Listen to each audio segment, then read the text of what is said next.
يا أيها الذين آمنوا كتب عليكم الصيام كما كتب على الذين من قبلكم لعلكم تتقون أياما معدودات فمن كان منكم مريضا أو على سفر فعدة من أيام أخر. بسم اللہ الرحمن الرحیم. الحمد للہ رب العالمین وصلی اللہ علی محمد وآلہ الطاہرین ولعنۃ اللہ علی اعدائہم اجمعین الی قیام یوم الدین. وقال سبحانہ وتعالی یا ایھا الذین آمنوا کتب علیکم الصیام کما کتب علی الذین من قبلکم لعلکم تتقون. موضوع گفتگو مکروہات روزہ، یعنی وہ کام کہ جو روزہ دار کے لیے مکروہ ہے. اب اس سے پہلے کہ مکروہ کے بارے میں گفتگو ہو، دوبارہ اس چیز کی جانب توجہ دلائی جائے کہ اسلامی احکام 5 قسم کے ہیں. واجب وہ عمل کہ جس کا کرنا ضروری ہے، حرام وہ عمل کہ جس کا نہ کرنا ضروری ہے اور اس کو چھوڑنا واجب ہے. مکروہ وہ کہ نہ کیا جائے تو بہتر ہے لیکن اگر کر لیا جائے تو کوئی گناہ نہیں کیا. مستحب وہ کہ اگر کر لیا جائے تو بہت ثواب ہے لیکن اگر نہ کیا تو کوئی گناہ نہیں کیا. مباح وہ کہ کرنا اور نہ کرنا مساوی ہے، نہ حرام نہ واجب نہ مکروہ اور نہ ہی مستحب. مکروہات روزہ کے معنی یہ ہے کہ وہ کام کہ جو روزہ دار اگر انجام نہ دے تو بہتر ہے لیکن اگر انجام دے تو کوئی حرج نہیں. یہ جو ایک جملہ زبانوں پر مشہور ہو گیا ہے کہ روزہ مکروہ ہو گیا، روزہ مکروہ نہیں ہوتا، بلکہ ایک عمل ہم انجام دے دیتے ہیں کہ جس عمل کا انجام دینا مکروہ تھا، یعنی اگر انجام نہ دیتے تو بہتر تھا، روزے پہ کوئی اثر نہیں پڑا. لہٰذا پھر اس جانب توجہ دلائیں کہ غلط جملہ ہے جو مشہور ہو گیا ہے کہ روزہ مکروہ ہو گیا. روزہ مکروہ نہیں ہوتا، بلکہ ہم ایک عمل انجام دے دیتے ہیں کہ جو عمل اگر انجام نہ دیتے تو بہتر تھا لیکن انجام دے دیا تو کوئی حرج نہیں ہے، گناہ نہیں کیا، روزے کا ثواب کم ہو گیا لیکن روزہ باطل نہیں ہوا. ثواب کم ہونے سے کیا مراد؟ یعنی ایک چیز کا ہمیں ثواب مل جاتا اگر ہم یہ نہ کرتے، لیکن کر لیا تو کچھ نہیں گیا. وہ جو زیادہ ثواب ملنے والا تھا نہ کرنے کی وجہ سے وہ نہیں ملا، گیا کچھ نہیں. ایک عام تصور ہے کہ آنکھ میں دوا نہیں ڈالی جا سکتی روزے میں. یہ تصور بالکل غلط ہے. لہٰذا بعض لوگ آپریشن نہیں کراتے آنکھوں کا ماہ رمضان میں یا اس سے پہلے، اور کچھ لوگ آپریشن کروا لیں تو دوا استعمال نہیں کرتے کیونکہ ان کے ذہن میں یہ ہے کہ اس سے روزہ باطل ہو جاتا ہے.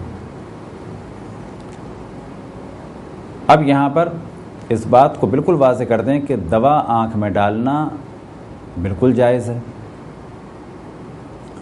آنکھ میں دوا ڈالنا جب مکروہ ہے جب اس کا ذائقہ حلق تک پہنچے، لیکن اگر ذائقہ حلق تک نہیں پہنچ رہا تو مکروہ بھی نہیں ہے. لیکن ممکن ہے کہ آپ پر دوا ڈالنا واجب ہو، یعنی یہ ہو سکتا ہے کہ ہم تو اسے مکروہ کہہ رہے ہیں لیکن وہ واجب ہو، بالکل ہو سکتا ہے. فرض کریں کہ آپ نے آپریشن کرایا ہے اور آپ کو ڈاکٹر نے یہ کہا ہے کہ ہر 2 گھنٹے کے بعد دوا ڈالنی ہے ورنہ آنکھ کو خطرہ ہے، تو آپ کے لیے اب دوا ڈالنا مکروہ نہیں ہے بلکہ آپ کے اوپر دوا ڈالنا واجب ہے.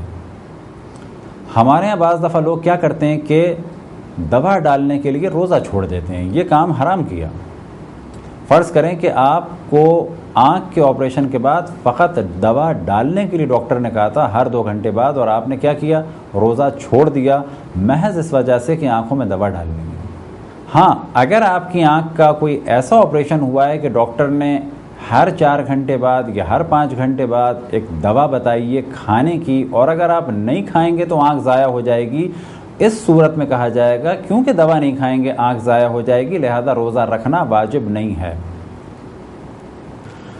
لیکن یہاں پر یہ نہیں تھا موضوع کہ دوا کھانی ہے، بلکہ کیا تھا کہ دوا ڈالنی ہے آنکھ میں. اب یہاں سوال پیدا ہوتا ہے کہ ڈاکٹر نے یہ بتایا کہ آنکھ میں دوا ڈالنی ہے ہر 2 یا 3 گھنٹے کے بعد، تو کیا ہم آپریشن کرائیں؟ بالکل کرا سکتے ہیں. کیا ہم دوا ڈالیں؟ بالکل ڈال سکتے ہیں. بلکہ ڈالنا ضروری ہے اگر آنکھ کا ضائع ہونے کا خطرہ ہے۔ کیا روزہ باطل ہوگا؟ بالکل باطل نہیں ہوگا۔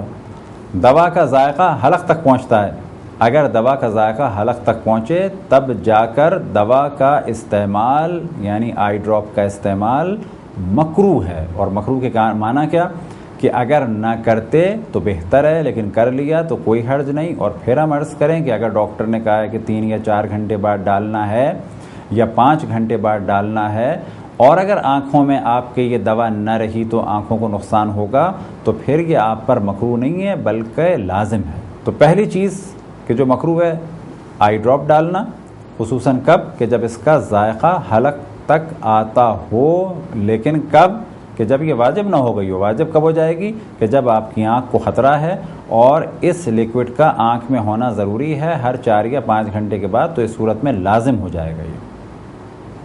پھر توجہ دلائیں کہ روزہ مکروہ نہیں ہوتا ہے بلکہ ایک عمل مکروہ ہے، اور پھر اس بات کو واضح کریں کہ مکروہ کے معنی ہے کہ اگر کر لیا تو کوئی برائی نہیں، نہ کرتے تو بہتر ہے۔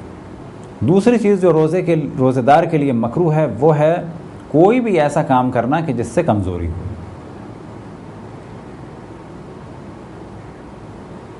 اگر کسی کو کمزوری ہے حمام جانے سے، بہت دیر بیٹھنے سے حمام میں، البتہ یہ ذہن میں رکھیں کہ حمام میں اگر اتنی زیادہ بھاپ ہے اور وہ بھاپ اندر جا رہی ہے تو پھر اس مسئلے کی جانب توجہ رہے کہ غلیظ غبار یا بھاپ یا دھواں اندر نہ لے جایا جائے۔ لیکن اگر معمولی سی بھاپ ہے، معمولی سی گرمی ہے سونا میں، تو کوئی حرج نہیں۔ تو جس چیز سے بھی کمزوری ہو وہ کام مکروہ ہے، یعنی نہ کیا جائے تو بہتر ہے۔ وہ کام جو کمزوری کا سبب بنتے ہیں انہی میں سے ایک کام ہے خون نکلوانا۔ اب یہاں پہ سوال کیا جائے جو ہمارے بہت زیادہ مشہور ہو گیا ہے، کیا خون ٹیسٹ کرایا جا سکتا ہے روزے میں؟ بالکل کرایا جا سکتا ہے۔ کیا خون ڈونیٹ کیا جا سکتا ہے کسی کو؟ بالکل کیا جا سکتا ہے۔ اب ممکن ہے آپ کہیں کہ خون دینا یا ٹیسٹ کروانا یا دانت نکلواتے وقت خون کے نکلنے سے اگر کمزوری ہوتی ہے تو یہ عمل مکروہ ہے، تو ہم جواب دیں گے بالکل مکروہ ہے۔ کب کہ جب کمزوری ہوتی ہے۔ اور پھر ہم آپ کی توجہ دلائیں گے کہ مکروہ کے معنی ہے کہ نہ کریں تو بہتر ہے، کر لیں تو کوئی حرج نہیں۔ اب یہاں پر مختلف مثالیں دیتے ہیں۔ فرض کریں کہ ہمیں خون دینا ہے اور مجھے یہ معلوم ہے خون دینے کے بعد تھوڑے سے چکر آئیں گے، کمزوری ہوگی، تو کیا روزہ باطل ہو جائے گا؟ روزہ بالکل باطل نہیں ہوگا۔ یہ عمل مکروہ ہے کب کہ جب ہمیں کمزوری ہوتی ہو۔ اب ایک اور مثال ذہن میں رکھ لیں کہ اگر ہم نے خون دیا تو مجھے معلوم ہے کہ میں مر جاؤں گا، اس صورت میں تو حرام ہے۔ فرض کریں کہ 2 مہینے میں 3-4 دفعہ خون دے دیا اور مجھے معلوم ہے کہ میں مر جاؤں گا، تو یہ تو حرام کام ہے۔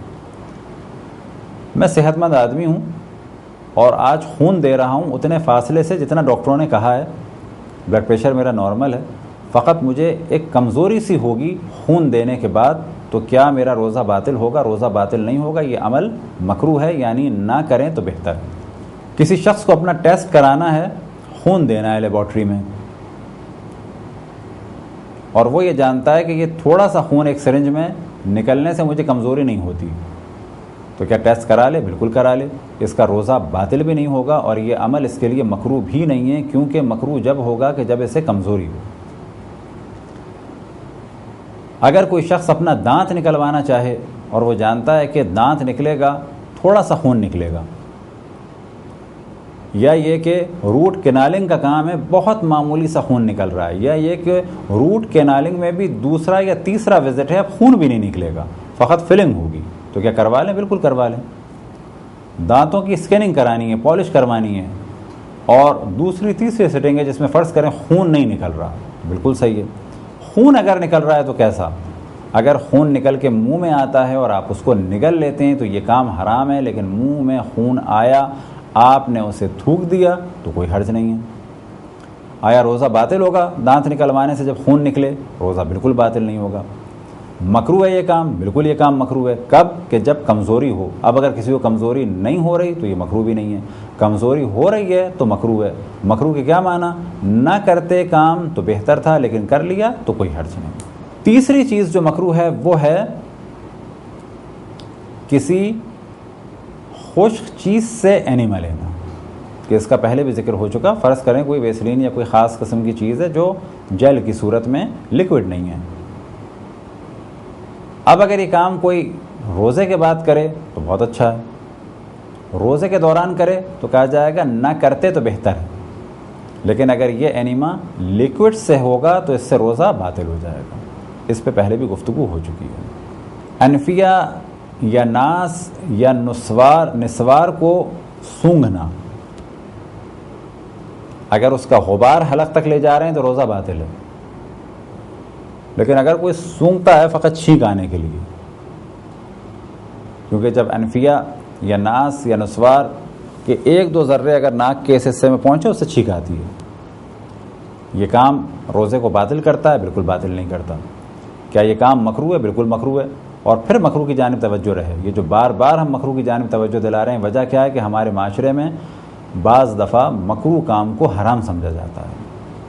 چوتھی مکروہ چیز ہے خوشبودار پودوں کا سونگھنا، جیسے کہ سندل یا خس یا کوئی خوشبودار پھول. سونگھنے سے مراد اس طریقے سے سونگھنا. لیکن اگر کسی نے سندل یا چمیلی کا کمرے میں اسپرے کر دیا، روم اسپرے کر دیا، ایئر فریشنر سے معطر کر دیا کمرے کو، کوئی حرج نہیں. کوئی اگربتی جل رہی ہے چمیلی کی، کوئی حرج نہیں. کوئی سندل کی اگربتی ہے، کوئی حرج نہیں. کوئی بخور کیا جا رہا ہے یعنی جلا کے خوشبو کی جا رہی ہے لوبان کی یا کسی اور چیز کی، کوئی حرج نہیں ہے. مخصوصاً ان بوٹیوں کو سونگھنا یہ مکروہ ہے. مکروہ کیا معنی؟ نہ کرتے تو بہتر ہے، کر لیا تو کوئی حرج نہیں. اب اس چیز سے کچھ لوگ قیاس کرتے ہیں کہ روزہ دار خوشبو نہ لگائے. یہ بالکل غلط بات ہے. روزہ دار خوشبو لگا سکتا ہے. روزہ دار کے لیے خوشبو لگانا مستحب ہے. ہر نمازی کے لیے خوشبو لگانا مستحب ہے. نجاسات کے موضوع میں ہم نے ڈسکشن کیا الکوہل کے بارے میں، اور اسے دوبارہ ڈسکس کریں کہ یہ ایک بہت زبردستی کا شور ہو گیا ہے کہ الکوہلک پرفیوم نجس ہیں. الکوہلک پرفیوم نجس نہیں ہیں، کیونکہ الکوہل 2 قسم کی ہے. ایک الکوہل وہ کہ جسے شراب کہا جائے، کیونکہ شراب کو بھی الکوہل کہتے ہیں، وہ نجس ہے. اور ایک ہے انڈسٹریل الکوہل، یعنی ایتھائل اور میتھائل کے جو پالش میں، کلر میں اور پرفیوم میں استعمال ہوتی ہے، وہ بالکل پاک ہے. البتہ بعض مراجع نے احتیاط لگائی ہے کہ اگر انڈسٹریل الکوہل کسی نشہ آور لیکوڈ سے نکالی جائے تو اس سے احتیاط کی جائے. لیکن عموماً مراجع یہ فرماتے ہیں کہ الکوہل صنعتی یعنی انڈسٹریل الکوہل پاک ہے. لہٰذا الکوہل صنعتی جن پرفیوم میں ہے، یعنی انڈسٹریل الکوہل جن پرفیومز میں ہے، اور الکوہلک پرفیوم انہیں کہا جاتا ہے کیونکہ کوئی وائن یا بیئر پرفیوم میں نہیں ڈالی جاتی. پرفیوم میں ہمیشہ انڈسٹریل الکوہل ڈالی جاتی ہے. اب اگر کوئی شخص اپنے عطر میں کوئی شراب ڈال دے، یعنی وائن یا بیئر ڈال دے، وہ قطعاً نجس ہے. لیکن ہم بات کر رہے ہیں ایک نارمل خوشبو کی کہ جو دنیا بھر میں ملتی ہیں الکوہلک پرفیوم. ان سب میں خوشبو کے ساتھ ساتھ ایک چیز ہوتی ہے، وہ ہے انڈسٹریل الکوہل، اور یہ پاک ہے. اس کی تمام اقسام پاک ہیں اور اس کا استعمال جائز ہے. اور اگر اس میں خوشبو ہے تو اس کا استعمال مستحب ہے، کیونکہ اسے خوشبو کہا جائے گا، اور جب تک خوشبو کہا جائے گا استعمال اس کا بہتر ہے. اب یہاں پر سوال و جواب کی صورت میں اس چیز کو بیان کرتے ہیں، آیا روزہ دار خوشبودار صابن استعمال کر سکتا ہے؟ بالکل کر سکتا ہے. حاجی کے لیے خوشبو کا استعمال حرام ہے، وہ الگ موضوع ہے. روزہ دار کے لیے خوشبو کا استعمال حرام نہیں ہے. پرفیوم استعمال کر سکتا ہے الکوہلک؟ بالکل کر سکتا ہے. ڈی آڈرنٹ استعمال کر سکتا ہے، یونی ٹوائلٹ استعمال کر سکتا ہے، کوئی عام عطر استعمال کر سکتا ہے؟ بالکل کر سکتا ہے، چاہے وہ الکوہلک ہو، چاہے وہ نان الکوہلک ہو، چاہے وہ کسی پودے سے لیا گیا ہو، چاہے وہ بالکل آرٹیفیشل قسم کا وہ استعمال کر سکتا ہے. مکروہ فقط جڑی بوٹیوں کو یا پودوں کو سونگھنا ہے. اس کے علاوہ کسی قسم کی خوشبو مکروہ نہیں ہے. مکروہات میں سے 5واں مکروہ جو روزہ دار کے لیے مکروہ ہے وہ مخصوص خواتین کے لیے ہے. وہ یہ کہ پانی میں بیٹھنا. مرد اگر پانی میں بیٹھیں تو مکروہ نہیں، لیکن خواتین کا پانی میں بیٹھنا مکروہ ہے. پانی میں بیٹھنے سے کیا مراد؟ شاور کے نیچے بیٹھے نہیں، کسی ٹب میں یا کسی تشلے میں یا سوئمنگ پول میں اگر خواتین بیٹھتی ہیں تو یہ مکروہ ہے، اور مکروہ کے معنی پھر بیان کریں کہ نہ کریں تو بہتر ہے، کر لیں تو کوئی حرج نہیں ہے۔ بس کوئی لڑکی اگر سوئمنگ پول میں بیٹھتی ہے، اب ممکن ہے کوئی کہ جی سوئمنگ پول میں تو مرد ہوتے ہیں، وہ بالکل الگ موضوع ہے۔ اگر سوئمنگ پول میں مرد ہیں تو یہ اس کے لیے حرام ہے۔ فرض کریں کسی گھر میں سوئمنگ پول ہے، صرف خواتین ہیں، کوئی نہیں دیکھ رہا، کوئی کیمرہ نہیں ہے، کوئی نامحرم نہیں ہے، بیٹھ سکتی ہیں خواتین سوئمنگ پول میں؟ بالکل بیٹھ سکتی ہیں۔ مکروہ ہے؟ ہاں مکروہ ہے۔ کیا معنی مکروہ کے؟ نہ بیٹھیں تو بہتر ہے۔ ٹب میں خواتین بیٹھ سکتی ہیں؟ بالکل بیٹھ سکتی ہیں۔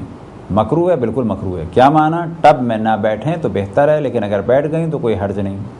چھٹی چیز جو روزہ دار کے لیے مکروہ ہے وہ یہ کہ جو لباس پہنا ہے اس کو گیلا کرنا، یعنی اگر گرمی بہت زیادہ ہے کوئی اپنے لباس کو گیلا کر لے تو یہ کام اس کے لیے مکروہ ہے، یعنی نہ کرے تو بہتر ہے، لیکن کر لے تو کوئی حرج نہیں۔ ساتویں چیز جو روزہ دار کے لیے مکروہ ہے، اور اس کا ذکر پہلے بھی ہو چکا خون کے موضوع میں، لیکن وہ کمزوری کے عنوان سے تھا، اور اب یہاں پر اس عنوان سے ہے کہ کوئی بھی ایسا کام کہ جس سے منہ میں خون آ جائے وہ مکروہ ہے، یعنی نہ کیا جائے تو بہتر ہے۔ یعنی اگر ذرا سا بھی خون منہ میں آ گیا تو یہ کام نہ کرتے تو بہتر ہے، لیکن کر لیا تو کوئی حرج نہیں۔ مکروہات میں سے ایک مکروہ ایسی مسواک کہ جو پہلے سے گیلی ہو اس کا استعمال کرنا۔ اب یہاں پر واضح کرتے چلیں کہ بعض دفعہ مسواک کو پانی میں بھگو دیا جاتا ہے، اس کا استعمال مکروہ ہے، لیکن کب تک؟ جب تک کہ اس پانی کو جو مسواک میں تھی اس کو ہم نگل نہ لیں۔ اگر جان بوجھ کے نگل لیں گے روزہ باطل ہو جائے گا، لیکن اگر مسواک تر تھی اور اس کا پانی ہمارے منہ میں آ گیا اور بعد میں ہم نے تھوک دیا تو یہ عمل روزے کو باطل نہیں کرتا بلکہ مکروہ ہے، یعنی نہ کرتے اس گیلی مسواک کو کہ جو پانی میں تر تھی تو بہتر تھا، لیکن اگر کر لیا تو کوئی حرج نہیں۔ مکروہات میں سے ایک مکروہ کہ بلا وجہ اپنے منہ میں پانی ڈالنا، یعنی فرض کریں کہ بہت زیادہ شدت سے پیاس لگ رہی ہے یا منہ خشک ہو رہا ہے اور انسان بار بار کلیاں کرے، اب اگر وہ پانی حلق میں جا رہا ہے تو روزہ باطل ہو جائے گا، لیکن اگر فقط کلی کی اور کلی کرنے کے بعد تھوک دیا، البتہ بہتر یہ ہے کہ 3 دفعہ انسان تھوک دے تاکہ جو بھی پانی ہے وہ نکل جائے، لیکن اس جانب توجہ رہے کلی کرنا بغیر کسی وجہ کے روزے دار کے لیے مکروہ ہے۔ لیکن بغیر کسی وجہ سے کیا مراد؟ یعنی نہ وہ وضو کر رہا ہے واجب، نہ وضو کر رہا ہے مستحب، نہ اس کے منہ میں خون آیا، فقط ٹھنڈا کرنے کے لیے کلی کر رہا ہے منہ کو۔ اب اگر یہ کام اس نے انجام دیا تو مکروہ ہے، لیکن اگر یہ پانی حلق میں چلا گیا یا اس کی نیت ہی یہی تھی کہ پانی حلق میں چلا جائے اور اس بہانے کچھ پانی میں پی لوں تو قطعاً اس کا روزہ باطل ہے۔ یہ تھے کچھ مکروہات۔ خداوند تبارک و تعالیٰ سے دعا ہے کہ بحق محمد و آل محمد ہمیں اپنے رسول، اپنی حجتوں، خصوصاً امام زمان علیہ السلام کی معرفت اور اطاعت کی توفیق عطا فرمائے۔ وصلی اللہ علی محمد و آلہ الطاہرین۔